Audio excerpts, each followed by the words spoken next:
که خودش یه جور عامل دوپامین میشه و هدف در واقع گم میشه. هدف به جای اینکه خود مثلا رسیدن به شادی باشه، دنبال فرمول اون شادی میشه.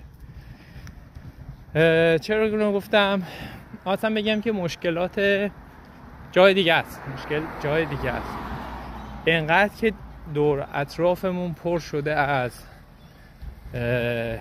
چیزهای اعتیادآور، همه چیز اعتیادآوره، همه چیز اعتیادآور، موبایل و نمیدونم انواع اون چیزایی که موبایل که خودش که نه، انواع اون چیزایی که توی موبایل هست و پادکست ها و نمیدونم یوتیوب و اینستاگرام و قرآن، هزار تا گرفتاری دی. حتی کتاب، حتی که خود کتاب خوندن میتونه اعتیاد بشه و اینها باعث میشه که سیستم دوپامین آدمو درگیر میکنه. یعنی صرفا اعتیادآور میشه بدون اینکه لذتی واقعا داشته باشه، ولی دنبال اونی که لذت آنیه رو بهت بده.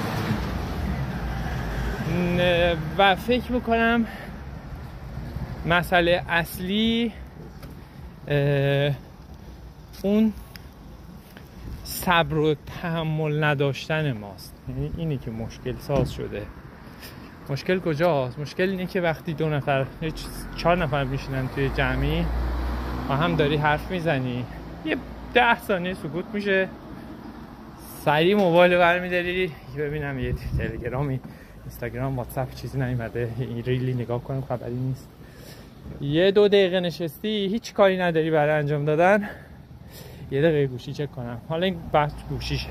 یه فیلم نگاه می‌کنی، وسط یکی فیلم یه دقیقه گوشیم هم یه نگاهی بکنم. این تحمل مثلا 2 ساعت فیلم نگاه کردن یه موزیک میذاری، مثلا داری موزیک رو گوش میکنی، یه دقیقهش گذشته بزنم بعدی بگردم یه موزیک دیگه. خیلی وقتا باز میکنیم گوشیمون رو، یه دونه موزیک بذاریم، میبینیم بیشتر وقتی که گذاشتیم دنبال موزیک گشتیم تا اینکه یه دونه موزیک پلی کنیم و گوش کنیم ازش لذت ببریم. یا حتی فیلم دیدن، دنبال بیشتر فیلم میگردیم تا اینکه فیلم ببینیم.